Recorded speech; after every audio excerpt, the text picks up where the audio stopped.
Նախ հարգելիներս շնորհակալ ենք, որ արագ արձագանքեցիք, բոլորդ ներկա եք գտնվում։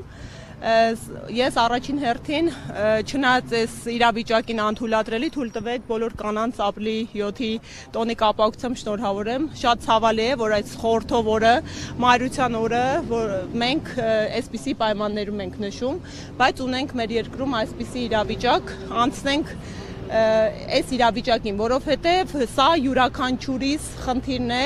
սա միայն մեր կուսակցության հարցը չէ, հա, այսօր մենք հավաքվել ենք ու հատկապես խնդրահարույց այս իրավիճակի մասին փորձում ենք ահազանգել, որովհետև մեր երկրի ժողովրդավարությունն է վտանգված, մեր երկրի իրավական արժեքներն են վտանգված, ինչ են անում, ունենք ընտրական գործընթաց, ընտրական գործընթացում, ինչպես գործընկերը մեր նշեց, կա Վենետիկի հանձնաժողովի ընտրական պրոցեսների լավագույն վարքագծի կանոնակարգ, կա միջազգային նորմատիվ կանոնակարգ ու պրակտիկա, կա ներպետական սահմանադրաիրավական կարգավորումներ եւ ընտրական օրենսգրքի սահմանադրական օրենքի սկզբունքներ։ Սկզբունքներից կենտրոնականը հավասարության սկզբունքն է, այսինքն պետք է ընտրական գործընթացում երաշխավորվի դրան մասնակցող բոլոր քաղաքական ուժերի հավասարությունը։ Եվ ինչ են անում, նախագիծ են բերում հերթական անգամ ընդամենը մեկ օր առաջ երեք տեղադրել են կայքեջում պաշտոնական նախագիծը ընտրական օրենսգիրք սահմանադրական օրենքում փոփոխություններ լրացումներ կատարելու նախագծում տեխնիկական մի քանի փոփոխություն են անում, որոնցից առանցքային այն է, որ թույլ չեն տալիս դաշինքների կոնկրետ անվանում կիրառելը, թեկնած այս դեպքում այս կարգավորումը բաց այդ կերպով մեր քաղաքական ուժին է ուղված, որովհետև մարտի 31-ին մենք հրապարակային կերպով կնքեցինք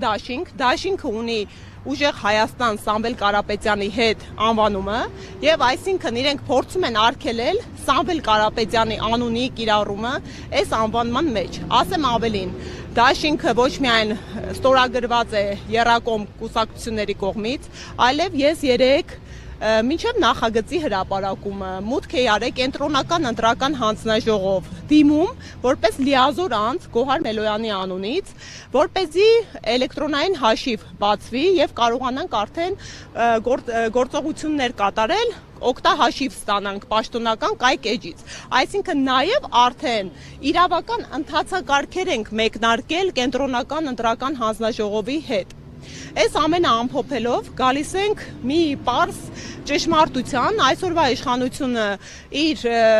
աթոռը պահելու հետ կապված այնպիսի վախերի մեջ է, այնպիսի խնդիրներ ունի, որ սենց կտրուկ միջոցառումների են հա դիմում։ Սա կրկին ասում եմ, հարվածի տակ դնելով կոնկրետ հանրային աջակցություն վայելող, ժողովրդի սերը վայելող քաղաքական ուժին, արձանագրելով սոցհարցումների արդյունքները առ այն, որ այս պայդրությամբ Սամվել Կարապետյանը առաջնորդում է քաղաքական գործիչներին, այդ թվում Նիկոլ Փաշինյանին, իրենք չեն վարանում մեկ թեկնածուի հետ կապված սահմանադրական օրենքի փոփոխություն կատարել։ Էն էլ կրկին ընդգծում եմ անհապաղ եղանակով։ Կուզեի այս սրա վրա կրկին ուշադրություն հրավիրել եւ խնդրում եմ ձեր միջոցով միջազգային գործընկերներին հնարավորինս ահազանգել եւ հասցնել այս տեղեկատվությունը, որովհետեւ նման օրենսդրական փոփոխությունները իրականացնելու համար կրկին միջազգային Հայաստանի Հանրապետության պարտավորվածություններից բխում է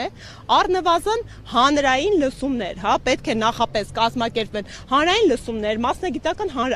համայնքի ներառականություն, քննարկումներ, որը մեր նորմատիվ իրավական ակտերի մասին օրենքն է նախատեսում, մեր միջազգային պարտավորվածություններն են նախատեսում ու կրկին Վենետիկի հանձնաժողովն է իր հերթին ասում է, որ բովանդակային միջամտությունները ընտրական պրոցեսից, այսինքն երբ պաշտոնապես մի քանի օրից հա պետք է ներկայացնեինք, թույլատրելի չէ խաղի կանոն փոխելը։ Ժողովրդի համար ավելի պարզ ասած, հարգելի հայրենակիցներ,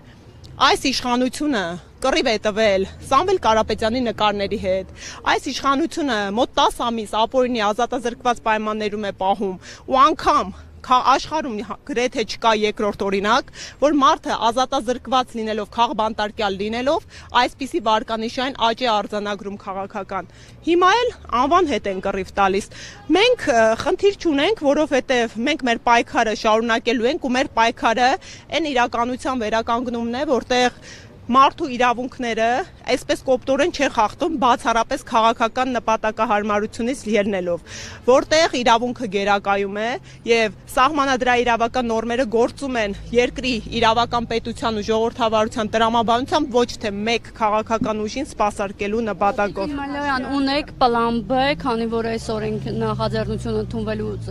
դեպքում այլևս այդ անվանումով չեք կարող մասնակցել ընտրությունին։ Դաշինքի անվանունի փոփոխություն կամ այլ ինչ է նախատեսվում։